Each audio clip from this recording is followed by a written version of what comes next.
This is VSiN, the sports betting network. The numbers told the story, they always do. It's one of those idiots who believe in analytics. This is a numbers game with Gil Alexander on VSiN. Good Wednesday morning to you. It is a numbers game at VSiN, the sports betting network, VSiN.com, Game Plus, iHeartRadio, YouTube TV, and of course, SiriusXM channel 158. What was that little? It was a little finger guns. Get the good morning there for everybody. Gil. That is the voice of America's Kelly Bidlin, everybody. Producer number 9. So much more than a producer. Gil Alexander with you. On the show today, a bunch of W's on a Wednesday. Will Hill, Todd Wishnev, Nick Whalen, Warren Sharp, and Greg Hoops Peterson. Whip-arounds. The NFL whip-around. We'll do that as well. World Series MVP. That really worked its way in, too. And then a little segment, Will Hill, of course. I didn't mention Will Hill. Yeah, Will. Will's first. And, of course, a little segment that we'll do today called NFL Real or Fake. That's right. Going through a double-digit amount of NFL teams. So more than 10 of these teams. And we'll just say, are they real or fake? Now, that's a very broad heading. Yeah, I know. I like when I irritate Gil by this because I like to leave it open-ended enough that he can take it wherever he wants to. But I did kind of frame it. Once you see the graphics, you will see that it is framed with Super Bowl odds as well as ATS records. So however you want to take it. I am not irritated about it. Nor am I irritable. I didn't mean irritated. Yeah. I meant like I confuse you. I know it's I like leaving it open-ended so people can take it however they want. That's right. It's very broad. But is it a bet-on team going forward? Are they a real contender for the Super Bowl? However you want to take it. That's a good way of putting it. Before we get into World Series MVP talk here at the top, National Basketball Association, not sure if you're aware of this, Kelly, doubleheader opening games last night. Drew was all over. Houston plus the points last night. That was never in jeopardy. Mm-hmm. Or maybe in the first overtime it felt like it might be. Yeah, maybe in the first overtime, But the Thunder outlast the Rockets in double overtime. 125-124. They win it on banner night as they hoist their championship banner, but obviously do not cover the what ended up being a 6.5 point closing spread on this. You wanted to say something about Kevin Durant to start the show today, sir? Oh my God, man! The end. I don't know if you saw all of this down the stretch, but it was what a game! First of all, awesome game, awesome opening night of the NBA. I know for those of you out there that are not as big NBA fans, you're probably laughing at me right now. It's October 21st. It was great though, and I think these are two Western Conference contenders. Seeing it going at it last night, Thunder, mainly picking up right where they left off. They really started to look better down towards the end of that game. But as Drew kind of broke down yesterday, right, with this starting lineup that the Houston Rockets were going to throw out, this is going to be problematic for a lot of teams in the Western Conference going up against that type of size. I think it caused some problems from Oklahoma City last night. On the flip side, though, I do think it became a little clear last night that it's going to take some time to get used to Kevin Durant in this offense, and it's going to take, if they don't get a real point guard involved, it's going to be a little sloppy from time to time. But things, Gil, at the end of this game, that you could have affected bets that you might have had out there. What I ended up playing last night, nothing big, because, I sat here yesterday. I said, I like the under. I liked the Rockets. Didn't go either one. I went Rockets team total under, okay? 109.5. The end of regulation. This game is looking like it is. If you had an under, it looked like it was a dead under. A team total unders were getting home both ways. All right, 38.4 seconds left on the clock. Şengün puts the Rockets up 103-102. Rockets make a stop. Okay. Kevin Durant going to free throw line, 9 seconds left, up 1. Put 2 home. They're playing the foul game. This game is over, right? Kevin Durant, who's like a 90% free throw shooter all time, 1 for 2 at the line. Of course, Shea makes a midi to take this to overtime. So I'm toast. Underbettors are toast. It was absolutely awful. First overtime. Did you catch what happened at the end of the first overtime? We had a Chris Webber situation. Game is tied. Kevin Durant gets the ball and is calling for a timeout that he does not have. Alperen Şengün's trying to tell him to shut up. What are you doing? The refs never see it, never call it, let the game go. So if you had Thunder, by the way, you got home, but if you had Thunder in the second overtime, you were probably freaking out because you thought you should have won it there because it should have been a technical foul. And then, of course, how does the game actually end? Kevin Durant fouls Shai Gilgeous-Alexander. He goes to the line and buries the Rockets. So Shai completely duping him on that last sequence. Yeah, no, I mean, it was more Shai than bad Kevin Durant, but I had to include it because Kevin Durant, he might have almost lost the game about 3 separate times last night. And that's just the first night of the NBA. That's just the first game. Just the first game. Of an 82-game season, which, of course, all but 4 teams have not even started the season. Real Knicks chimes in literally in the last 3 minutes while you're going through all that. It only took 1 game for me to catch a bad beat in hoops. Had the under Houston OKC, but as we know, that's why they call it overtime, over in caps. I hate the NBA. Never betting another game until I miraculously hit the over in the Lakers Dubs game. I love the NBA. I shot a tweet out this morning, Gil, because I'm like, with all of those things happening, so many bets must have been affected. And, of course, I got so many back of overs on props that didn't get there till overtime or unders that got burnt because it goes to overtime. Okay, well, can I really put what the betting was like last night in context for you? And as traditional casino operators hate wash over me as I report the Kalshi numbers from last night. Oh, yeah. What do we got? So this is the first NBA game of the year. So we're not talking NFL, which I've already discussed from time to time on a prediction market like Kalshi. We've already had games that have gone into like 80 million in handle. Single games. Like we are approaching Super Bowl Nevada numbers in single NFL games. Well, if this is the first game of the NBA season, 1 million worth of handle was traded in the last 50 seconds of regulation. That's incredible. The last 50 seconds of regulation, 1 million in handle traded. Now, again, these are not necessarily sharp bettors. These are Wall Street guys with Robinhood accounts who are just used to just trading back and forth, just frenzied betting.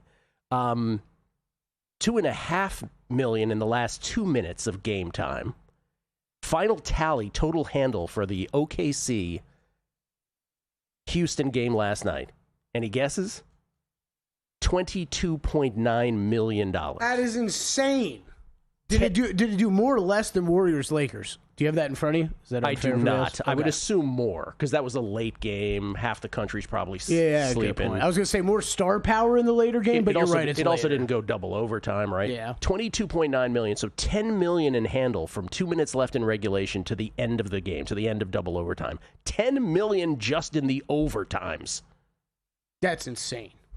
So let's break it down. 13 million in handle the first 46 minutes, and then 10 million in the final 12. And by the way, there's no spreads involved here. This is just the money line. Yeah, just money line.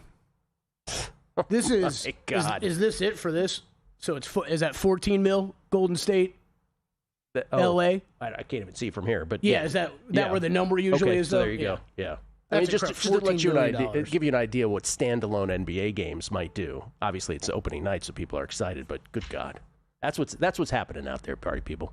Yep. World Series MVP. Obviously, the World Series doesn't start till Friday, but I just wanted to chime in on this market. Little World Series MVP history, real quick off the top, which is that they've been giving this award out for since 1955, I believe it was. 1955 was the first time they gave out World Series MVP. And in the first 14 years, 12 of those years were pitchers. So the notion of like World Series MVPs being pitchers was really front-loaded on this. The last, if you go back to 2004, the award has been won 17 of the last 20 years by non-pitchers. Okay. And by the way, you've only been able to bet on World Series MVP since 2003. So essentially in the entire era of being able to bet on the World Series MVP, been dominated by non-pitchers. It just doesn't happen that often. By the way, then the only other historical note, the only World Series MVP to come from a losing team, Bobby Richardson, 1960. So if you ain't winning it, you ain't getting MVP. Let's just establish that off the top. And do you think, we might need to remove one name from this conversation, but do you think this is a World Series that there's not really a pitcher that we're going to be...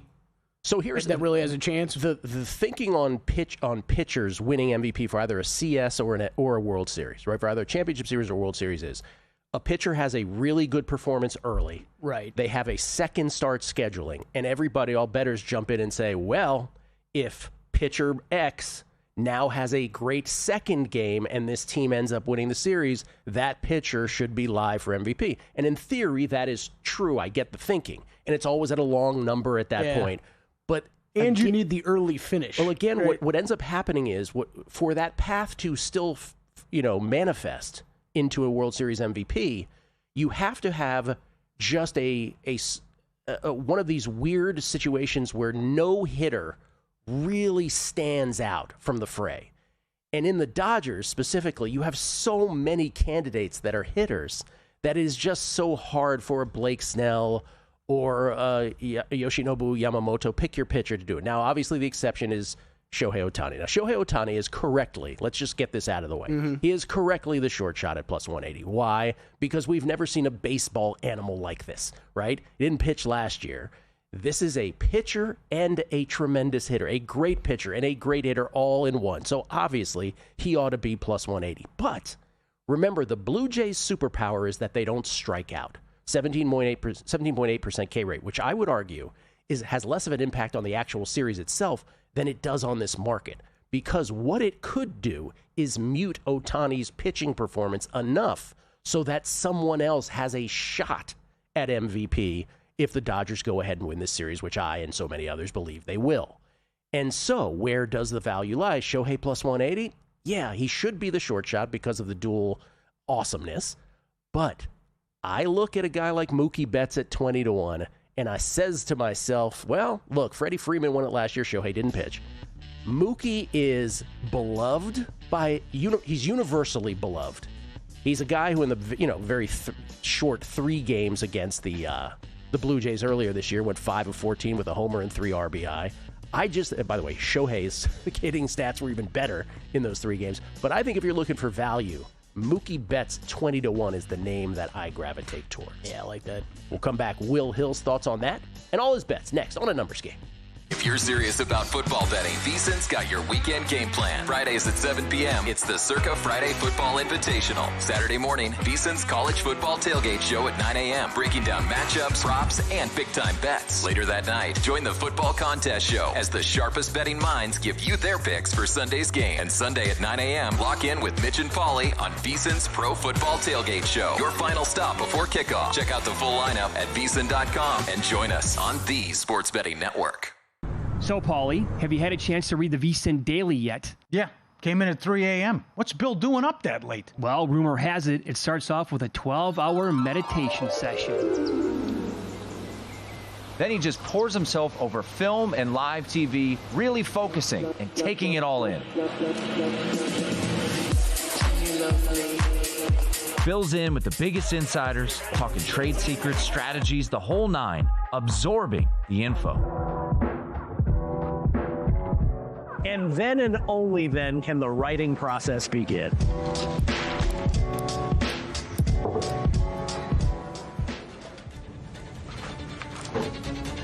In Las Vegas, Bill's Late Night becomes your early morning. Wake up to the very latest betting insights in your inbox with the VSiN Daily. Sign up for free at vsin.com/newsletter.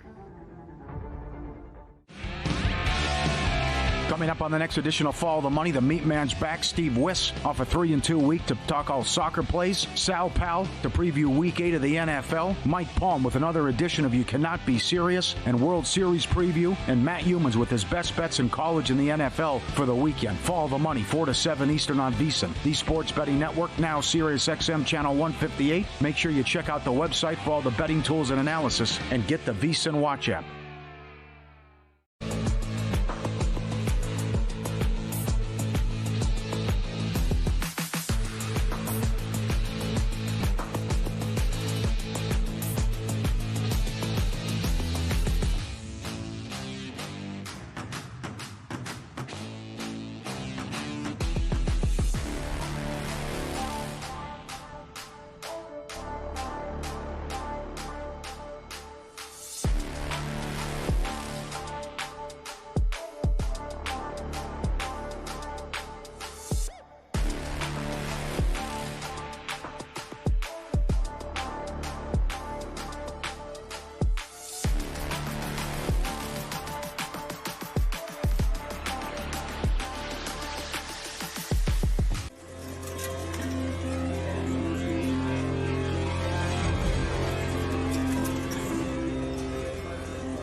Numbers Game on VSiN, the sports betting network. Don't forget VSiN.com in full effect mode. Be sure. NFL, college football betting hubs. Adam Burke's Dodgers Blue Jays World Series preview. Wes Reynolds' Bank of Utah championship picks. And coming up later today, Zach Cohen's NBA best bets, Jonathan Davis's NHL picks, and Steve Makinen's NBA analytics report. For a limited time, it's our Sports Equinox offer. It is limited. $120 for VSiN Pro till May 26. Check it all out at VSiN.com/subscribe. We get tweets at Beating the Book. Just let me read a few of these because Will's got a bunch. Matt Trudell, big shout out to Drew. He nailed it last night, tailed both, teased them together to be up 3 units. Thank all three of you. There you go, Drewski. Teasing NBA. Fessex's going to have things to say. Jason Stark, don't forget KD didn't go over his 23.5 point prop either. Yep. Yeah, we were just talking off air with Will. 13 shots for Kevin Durant in the first half, 3 the rest of the game, Gil, and 2 of those came in overtime.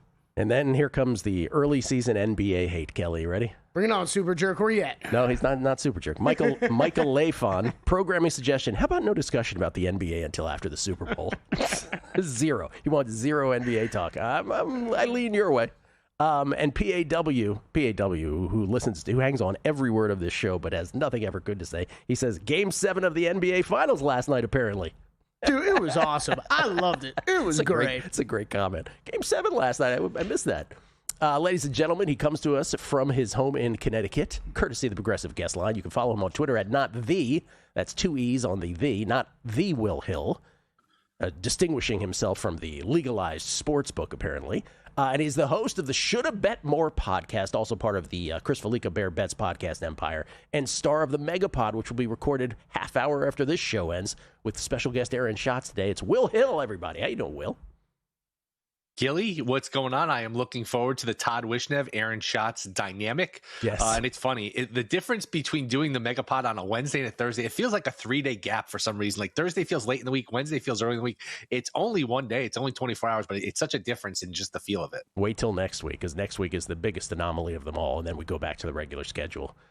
Next week is a Tuesday recording of the Megapod. Real early. So what is, for the Numbers Games listeners that don't know, what is the dynamic like between those two? Well, Aaron Schatz, for those who know him, is the founder of Football Outsiders, and now he works at FTN Sports, creator of DVOA. He's a very subdued, we call him subdued, Will, subdued guy, chill. And Todd is, how can I put this, a lot. And so one of Aaron's most famous comments when he first came on the Megapod, because he's been doing the Beating the Book podcast for years, but he first came on the Megapod a few years ago, Todd was so much that he literally stopped and took a breath and was like, I'm going to have to get used to the rhythm of this podcast. The rhythm. The ripple. It's like somebody who doesn't have kids being around like 3 or 4 crazy kids. That's how I would put the Aaron Schatz Wishnev dynamic. And then Wishnev challenges him on every DVOA thing. And he won't let the show end. He's like, wait, what about this? It's always fun. Will, let's start with baseball. Do you have any thoughts on World Series MVP or the series itself beyond that? I think if you're making the case for Toronto, the layoff for the Dodgers not playing for a week, which is a long time in baseball. I mean, you go 2 days without playing in baseball. It's such a rhythm sport. That maybe is a challenge, and maybe there's a little rust here with the Dodgers. And the fact, and you alluded to it in the first segment, the Blue Jays superpower is putting the ball in play, and the Dodgers, it's all swing and miss guys, Snell and Glasnow and Yamamoto and Ohtani and these hard-throwing relievers. So if the Blue Jays can just put the ball in play, what's the old saying back to Little League? You put the ball in play, good things happen. So that's the case for Toronto. Do I buy it? Not really. I know FanDuel has sweep at plus 680. I went back to the well with it just because it did treat me well last round at plus 750, and then I went back at plus 170. I gave out on your show in the other shows last week. I do think there's a path here where this is just, 98 Yankees-ish, where they just steamroll people, the Dodgers, where they have too much starting pitching, too much power. With all this time off, they can let the starters go a little deeper. So, look, I think a lot of people that are neutral are going to be rooting for Toronto. Nobody wants to see the Dodgers in this big payroll win, and the Blue Jays haven't won forever. So I get why people are pulling for Toronto, but I wonder if this is I made the comparison last week. Milwaukee was like a Cinderella trying to play Duke in the NCAA tournament.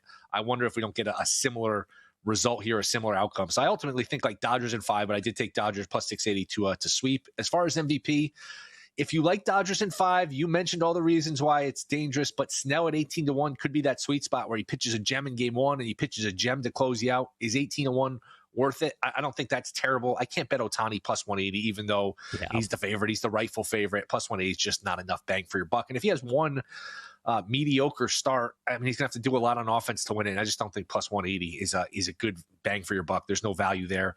And I might aggregate you on your own show. Bets 20-1. Why not? Like you said, he's likable, future Hall of Famer.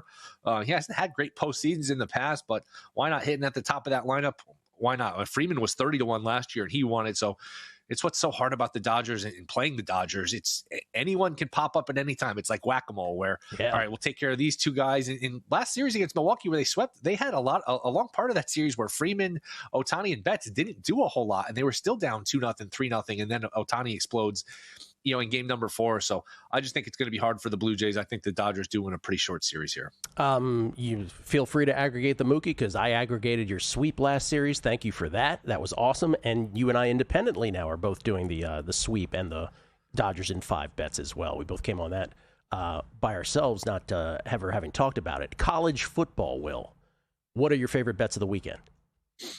Yeah, I like Ole Miss. I think they're still getting 4.5 in that range. I just think that I still don't trust the Ole Miss or the Oklahoma quarterback situation with Mateer. I don't know that he's fully healthy. 2 weeks ago against Texas, dealing with the injury, he threw 3 picks. They won last week and won comfortably, but he only threw for 150 yards. So I think this Ole Miss offense is going to keep anybody in the game. All the concerns about Chambliss, first road game, the Ole Miss quarterback last week in Georgia, went by the wayside. I know they ran out of gas, but they were up 9 at Georgia and scored basically every time they touched the ball the first 6 or 7 possessions last week in Georgia, a tough place to play. So I don't think Oklahoma is good enough offensively to kind of pull away from anybody. So I think it's more of a field goal game. And the Bear, Chris Fleeka, was tweeting about this. If you look at the Ole Miss schedule, I think they're minus 110 to make the playoff. After this, if they could ever win this game, it's pretty easy going from here on out. They're 3 of the next 4 games or 3 of their last 4 games. And it's hard to believe we're down to a schedule after this with only 4 games left for these college teams. Florida, Citadel, all at home, South Carolina at home, and then at Mississippi State for the Egg Bowl. So I think minus 110 to make the playoffs is a good bet. And I like Vandy. I very rarely do you get a public darling that's still, I think, undervalued. They're so fun. They're so fun to root for. I still think there's some value laying the 2.5, or if you want to look for a cheap money line against Missouri. I even think laying 3 is okay here. I just think they're better at quarterback. Pavia against Prabula, who is still kind of untested on the road, more of a runner, doesn't have a real downfield passing game. I still think this Vandy team is undervalued. Even that loss at Bama, 2 red zone turnovers. They really had chances to win that game. They obviously should have covered that game. So I'm going to take Vandy here in the better quarterback. Jensen Lewis approves of that bet for sure. Vandy minus 2.5. They got a shot to get into that. Yeah. That schedule's not impossible. Texas, they can beat. Tennessee, I mean, it's the SEC. You can win or lose any of these games. They're all tough. But if they're a 2-loss team, I think there's going to be a lot of sentiment to put them in, and that would leave the door open for Pavia. Can you imagine Pavia leading Vanderbilt to the playoff? He's going to be a very popular, trendy pick to win the Heisman. Now, if the Indiana quarterback Mendoza goes undefeated, he's going to be in the mix. Ohio State was saying could be undefeated, so there's going to be it's kind of wide open, but I think you can make worse bets than Pavia at this point. Joe Pita 150-1 on Mendoza. We shall see. Whew, it's a nice bet. Let's save the NFL for the Megapod. Let us go to the NBA because you want to get Kelly Bidlin's stamp of approval or not on a couple season win totals in the NBA. Yeah, the season started last night, apparently. Somebody was just telling me. I have to fact check that. There's no way. The season just ended 10 minutes ago. It was OKC. Halliburton got hurt. I watched it. It was 15 minutes ago. How is this possible? And it's still available at DraftKings. How is OKC losing 20 games? I like over 62.5. Maybe it's square. And I'm curious what you guys think. How many games are they going to be an underdog in this year? 5, 7. They're so deep. They're so young. I don't buy this idea. And usually off a championship, a team would become complacent. There'd be some malaise. They're too young for that. I don't think they're at that point of their development where they're just going to not care and load manage. I think they're going to be hungry. I think they get closer to 70 wins than 60. I like over 62.5 and give me under 34.5 on the Kings. Russell Westbrook is prominently involved here in the year 2025. The West is loaded. They don't really, they're in a unique position where they don't have a past, a present, a future, anything. They just kind of exist in this malaise, this purgatory of being mediocre. I think they're going to get beat up in the West. They probably trade some pieces at the deadline because I don't think they'll be in it. So under 34.5 on Sacramento, over 62.5 Oklahoma City. Kelly, how did I do? What do we got? I like one. I don't like one. The only thing that scares me about Sacramento is they're the Bulls of the West. They do just enough every year to make sure they're right in that play-in conversation. They, like you said, they don't do anything well. They don't win enough and they don't lose enough to put themselves in the position to do well in the draft. So I'd be a little scared of that one. I'm with you on the Thunder. I think that team. I'm interested to see if they take a step back and take things a little easier this year, Will. But the depth that they have, they're not going to be a dog in many games. Yes, I think 70 wins is real. I think it's a real possibility. Will, 15 seconds. Slip in one NFL pick. What do you like? Falcons -7 over Miami. There you go. We'll get good Falcons or bad Falcons. Perfect segue into our next segment. NFL, real fake or fake? No, that's not true. What's the segment called? I was going to go with it, Gil. Yeah. Thank you, Will. Appreciate it. See you guys. Real good or fake good? That's what I meant to say. That's next on A Numbers Game at VSiN, the Sports Betting Network. Got a good thing coming. Just wait and see. It's a good.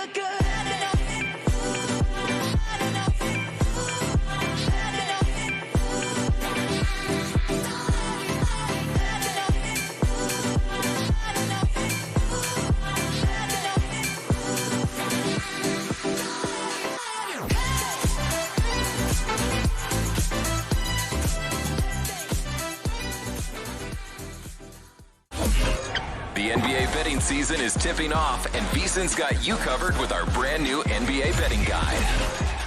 We've packed it with key insights and betting trends, previews of all 30 teams, and of course, our experts' season-long best bets. It's the playbook you want in your hands before the first tip. The guide is exclusive for VSiN Pro members, so don't miss out. Sign up today at VSiN.com/subscribe and join us on the Sports Betting Network.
This is VSiN, the sports betting network.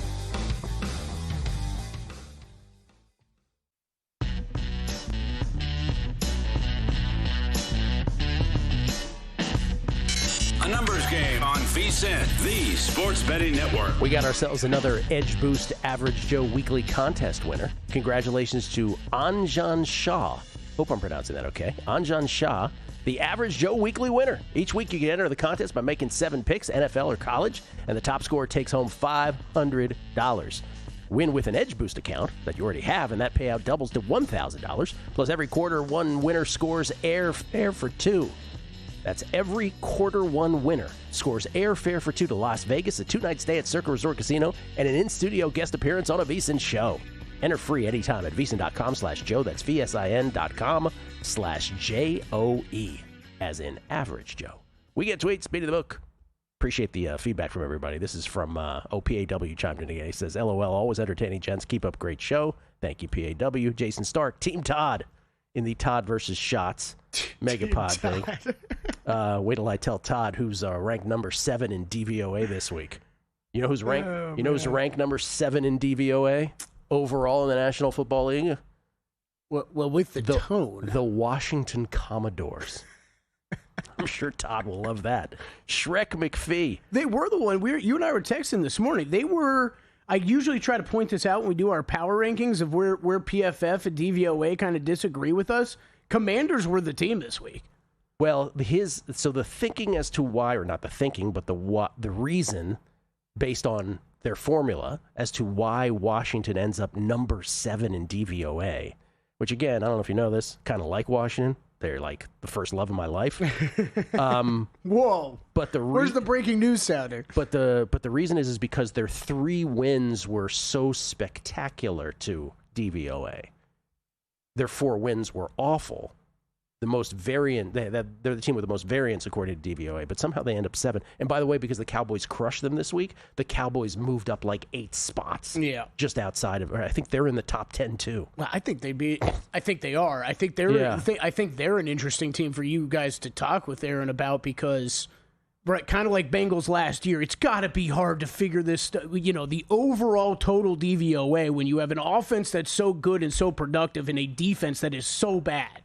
Shrek McPhee, should be illegal to start any sport 15 minutes past the designated start time. Soccer's the only one that obliges by it. NBA's the absolute worst.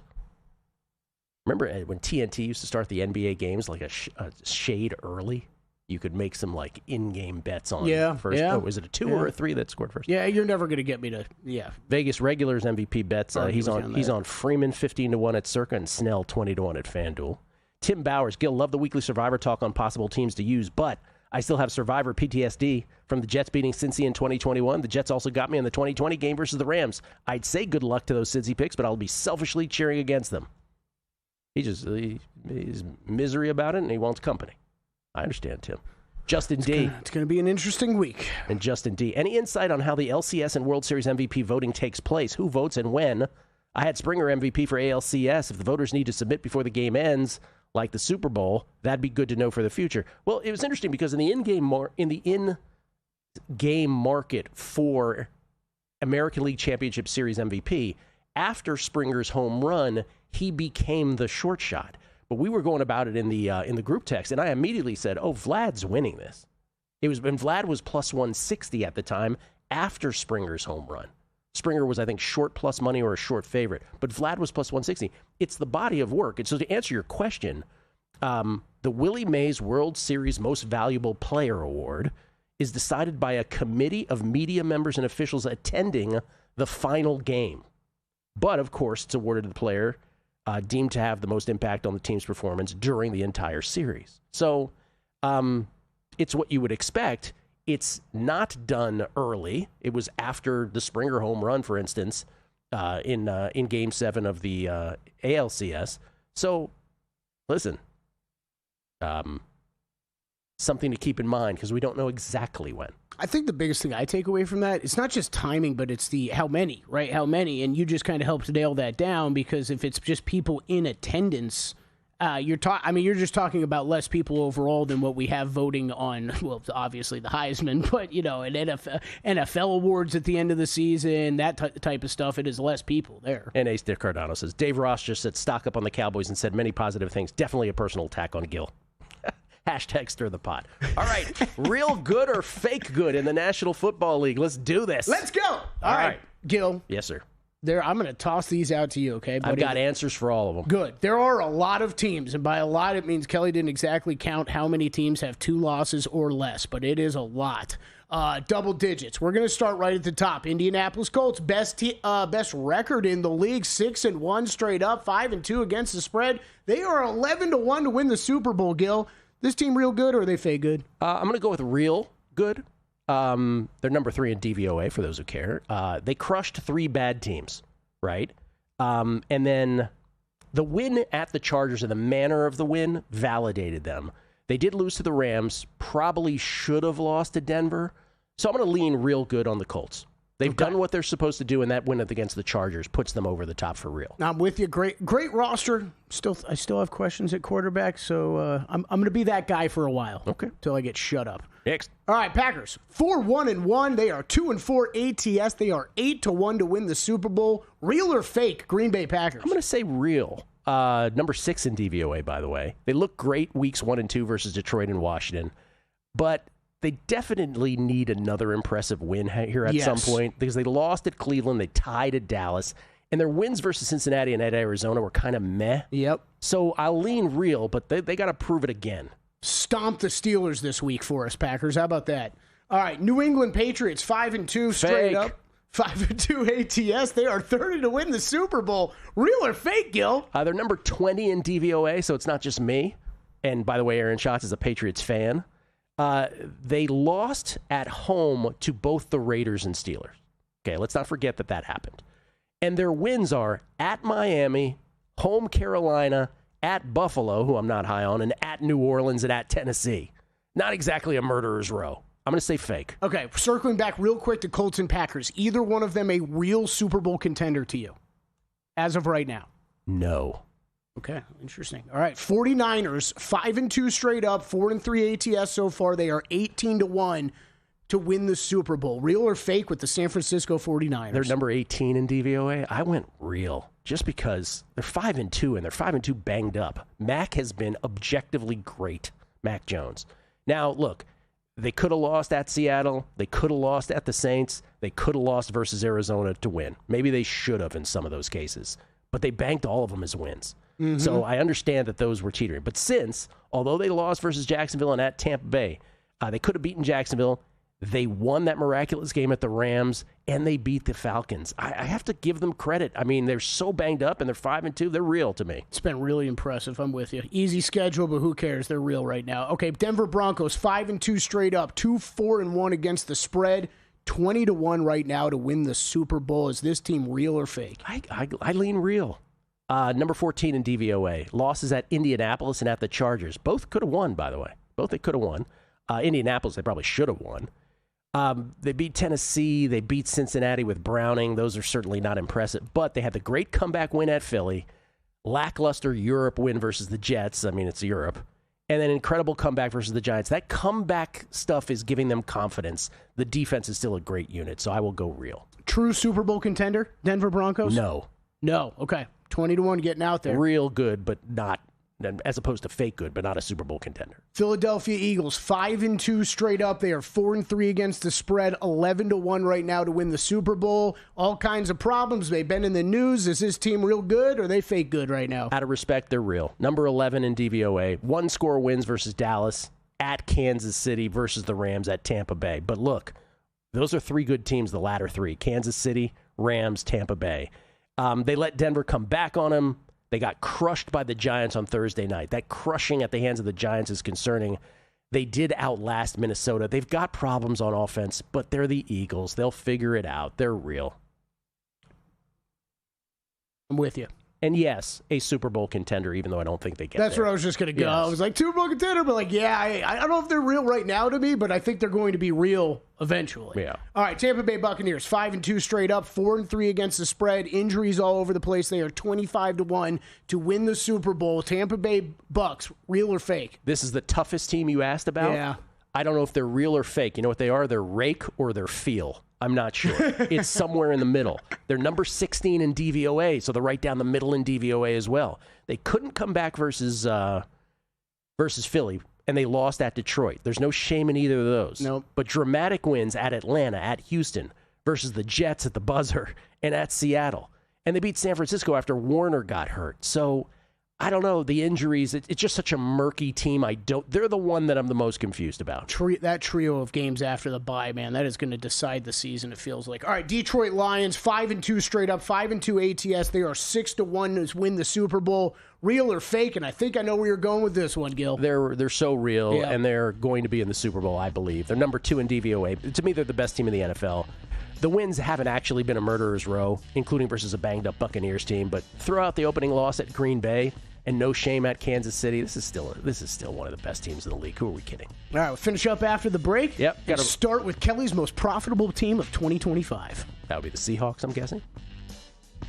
Yeah. Oh, was that a tease that I ruined?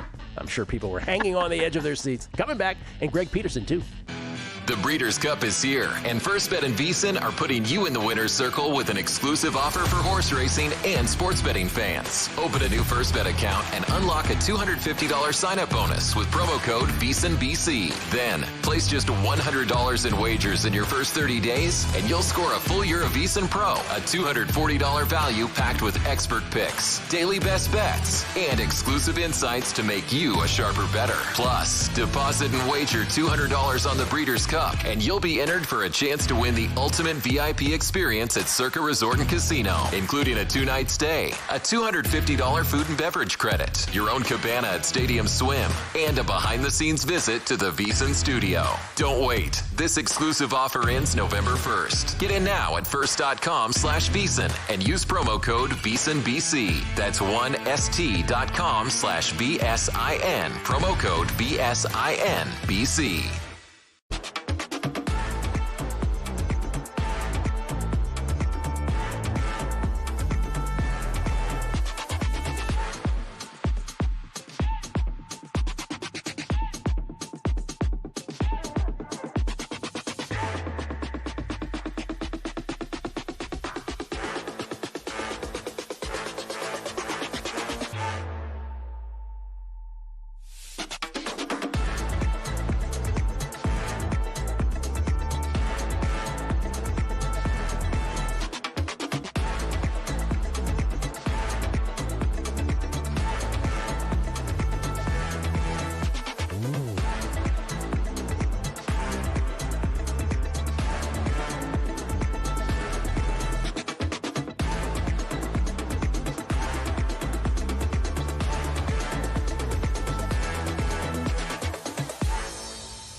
Numbers Game on VSiN, the Sports Betting Network. Back on the Numbers Game, Gil Alexander, Kelly Bidlin here as well.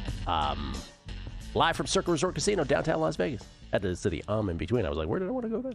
Want to give Circa a shout out. By the way, after the show today, Megapod with Aaron Schatz, of course, with Todd Wishnev, and Will Hill. Todd Wishnev joining us on a Numbers Game as well later. So Will and Todd do a Numbers Game on Wednesday, and then today we're actually doing the Megapod. And then after that, on ESPN Bet, once again this afternoon. Back again? What time's that on? Because I missed the first one. They asked me back. 3 p.m. Eastern, I want to say. Okay. I'm marking that down because I missed your first appearance. I'm not going to be at the top of the show, though, because I got to race back from the Megapod. So, speeding through town, Metro. That'll be me. Are you going to be out here again? Yes, coming back to do it here at the lovely Circa. Great. Alex Blowers is setting it up for you? Alex Blowers doing it all. He's awesome. We got a great team here at VSiN. We get tweets of beating the book. Manny Davison. After last night, the Pens are 2 points from cashing the over on their October monthly points total of 11.5. With 5 games left to play this month, what could go wrong? There you go. That's a October hockey NHL points market. Do we have a monthly leader update for record wins? Jake Hahn says he will jump in November. I got to hold him to that. Yeah. Jake on next week. I'll make sure he gets on next And I love when people ask me trivia questions on Twitter. Dan Wood has asked me this question. And Dan, I can't even take credit for knowing this answer because it traumatized me as a child, so I happen to know the answer. He says, love the show. Thanks to Drew last night. NBA, Ohtani can become the second player. He says on the NBA, thanks to Drew, but he says Ohtani can become the second player in MLB history to win MVP, meaning for the regular season, NLCS MVP, and World Series MVP. Who was the first? Hint, National League. And the only reason I know the answer to this is because he completely traumatized my team as a kid. That would be Willie Stargell of the We Are Family Pirates in 1979. It's got to be. I just remember that so vividly. Wow. Yes. Okay. He just destroyed everybody, including the Birds, including the Baltimore Orioles on the Orioles Baseball Network. All right, let's finish the. Oh, I'm sorry. I was just gonna say I could have sat here for 7 actual years naming baseball player names and not come up with that. Oh, no, I was gonna read a text, but the texter requested that it was private. Oh, okay. But he had a bone to pick with my real good or fake good. Let's continue those before we get to Greg. Real good or fake good? Yes. We've got a few more teams left because there are a lot of teams that only have 2 losses. The Seattle Seahawks, as Gil correctly predicted, 5-2 straight up, 5-2 against the spread, 11-1 to win the Super Bowl. Real or fake? They are the number 1 team in DVOA. Number 1. They're real. Could be undefeated, by the way. Could be undefeated. Probably, could have and maybe should have beaten San Francisco and Tampa Bay. All other wins solid. Kind of let their foot off the gas at Arizona, but all the other wins solid. Seahawks are real for sure. Not a murderer's row schedule so far, but a Super Bowl contender, as long as Darnold is there and as long as what we saw Darnold do last year late, we can't consider them a Super Bowl contender. I think I'm going to put it in the show tomorrow or Friday, but Super Bowl exactas, I might flirt around with throwing Seattle in one. Matchups or exactas? Either one. Matchups. We'll go matchups because I know you like that better. Well. All right, Steelers, 5-2 straight fake. up, 5-2. Are they really only 11-1? Did I write that right? You did. I think you wrote that right. They're number 10 in DVOA, by the way. So DVOA kind of likes them. They lost home to Seattle. They lost at Cincinnati. And the Jets, Pats, Vikes. Oh, excuse me. They lost versus Cincinnati. They beat. Steelers 40-1 to win the Super Bowl. Okay. Yeah, they lost at Cincinnati and they lost versus Seattle, but they beat the Jets, Pats, and Vikes. All were 1-score games, but I guess the Pats and the Vikes aren't terrible wins, right? And they beat Cleveland by 14. I just don't think they're that awesome. And I think Aaron Rodgers is limited in mobility, and I just think the schedule gets much more tough now, and we will see that they are not real good. I think they're fake good. Agreed. Buffalo Bills 4-2 straight up, 2-4 against the spread, 8-1 though to win your Super Bowl. Gil Alexander, are they real or fake? Bills fans hate me. Fake. Yeah, I'll go with real. Gil will go with fake. Could have predicted that one. All right, Chicago Bears. Wait. They're number 13 in DVOA. Miracle win versus Baltimore to start the season. If they don't get that miracle win, they're a 3-3 football team with wins against the Jets, Dolphins, and Saints. So you tell me. Next. Well, they have Shohei Giannis Allen at quarterback They always got a chance. Chicago Bears 4-2 straight up, 4-2 against the spread, 90-1 to win the Super Bowl. Does Chicago have any hope, Gil? Number 19 in DVOA. They're fake. After losses versus Minnesota and at Detroit, they've beaten Dallas, the Raiders by 1, the Skins by 1 when Jaden fumbled in the rain, and they've beaten the Saints. So everybody calm down. Yeah. Okay. I'm with you. That's your I'm with you. Yeah, that's a good response. Greg Peterson joins us now, courtesy of the Progressive Guest Line. He always is fun to talk to at GUnit_81 to talk World Series with us. Greg Peterson, ladies and gentlemen, with a college basketball podcast daily streak of over 2,000 days in a row. Is it now, Greg? Yep, we're up over 2,150 straight days without a missed podcast. There have been more days this decade in which, well, if there's anything that's happened once this decade, that's more times I've missed a podcast. So always appreciate it. Okay, and are you and with baseball, are you still doing the baseball podcast as well? I don't do the baseball podcast during the off season, but I do it every single day in which we've got baseball games. Okay, every single day here during the postseason as well when we have baseball games. This obviously is a non-day, so we get to chat with Greg when he's not doing a podcast. Dodgers, Blue Jays, I think I haven't heard one person really give the Blue Jays a true shot. I think the most we've gotten, and this includes myself, I think the most we've gotten is, yeah, could they win a game? Sure. Their superpower, again, is that they don't strike out, so they can be competitive, right? Do you give them a legit chance? Is there any way for them to do this, in your opinion?